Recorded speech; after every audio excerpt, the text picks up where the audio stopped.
Bonsoir les amis, vous êtes la Résistance et vous écoutez les Gilets jaunes Constitution du 91. On fait cette vidéo pour revenir, débriefer, comme on dit en franglish, l'opération d'hier. Nous sommes le mardi 12 mai 2020. Hier, les Gilets jaunes et les Gilets jaunes constituants ont fait une très belle opération au niveau du ministère de la Santé à Paris. Cette opération, donc déjà félicitations à tous ceux qui ont pu venir. Voilà, un grand merci à tous et merci à tous ceux qui ont suivi, relayé et diffusé l'information. Euh, le but de cette vidéo ce soir, c'est de revenir sur la rencontre qui a suivi l'opération, puisque trois gilets jaunes constituants ont pu rencontrer le docteur Grégory Emery, qui est conseiller au cabinet du ministère, auprès du ministre de la Santé. Donc, il y a eu une rencontre qui a duré 30 minutes, où les téléphones portables ont été interdits, où les gars ont été fouillés, pire que dans un aéroport, et ils se sont retrouvés, les trois, en face donc de ce docteur, Grégory Emery, dont le lien, on a mis sa fiche Twitter. Et il a pris des notes. Donc déjà, qui êtes-vous? Les Gilets jaunes constituants ont donné un manifeste politique. Voilà, ça a été pris en compte. Après, nous, on avait des questions, bien sûr, par rapport au négationnisme présidentiel. Les traitements existent. Comment ça se fait qu'au Portugal, au Maroc, en Inde, en Israël, on utilise l'hydroxychloroquine et pas en France?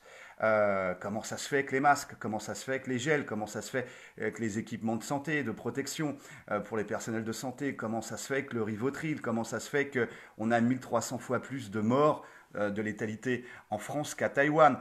Comment ça se fait que Bill Gates donne des ordres pour le déconfinement? Comment ça se fait que Big Pharma... Enfin bref, il y a eu une liste. Le gars en face est un bureaucrate. Il a répondu à rien. Voilà. Sa seule réponse, c'était on a suivi les protocoles. Alors, ok, on s'en fout des protocoles. Nous, ce qui nous intéresse, c'est le bien commun. On n'est pas des bureaucrates. Là, on arrive dans le dur, c'est-à-dire la bureaucratie n'en a rien à foutre des résultats, si ça tue des gens, si ça tue des vieux, si ça bousille l'économie, si ça met tout le monde en faillite, du moment que les protocoles sont respectés.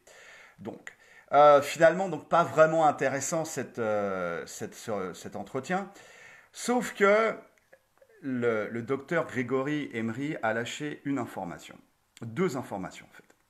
D'une part, concernant le classement de l'hydroxychloroquine en substance vénéneuse classe 2 lors de l'arrêté du 13 janvier 2020. Voilà.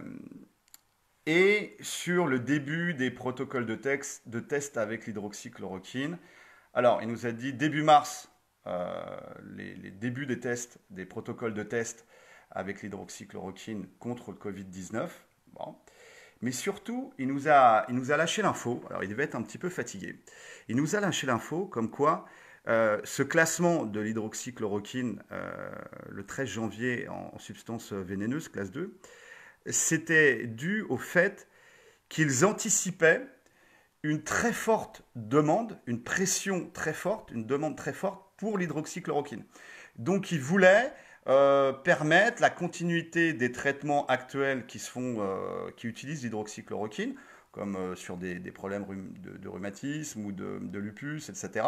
Et donc, pour pas qu'ils soient en rupture de stock, ils ont décidé de le protéger. Ils ont décidé de protéger leur stock en classant l'hydroxychloroquine en substance vénéneuse. Mais alors, ça nous implique qu'ils étaient au courant que l'hydroxychloroquine était une piste très valable pour le traitement du Covid-19. Et c'est en contradiction absolue avec l'article de l'AFP. Donc on a mis les liens, hein, ça s'appelle Fact Checking par l'AFP. Il y a un article de l'AFP, alors en date du 23 mars 2020. Non, la chloroquine n'a pas été interdite par un arrêté en janvier 2020. Et donc, dans cet article-là, ils expliquent pourquoi la chloroquine, l'hydroxychloroquine, sous toutes ses formes, a été classée en liste 2.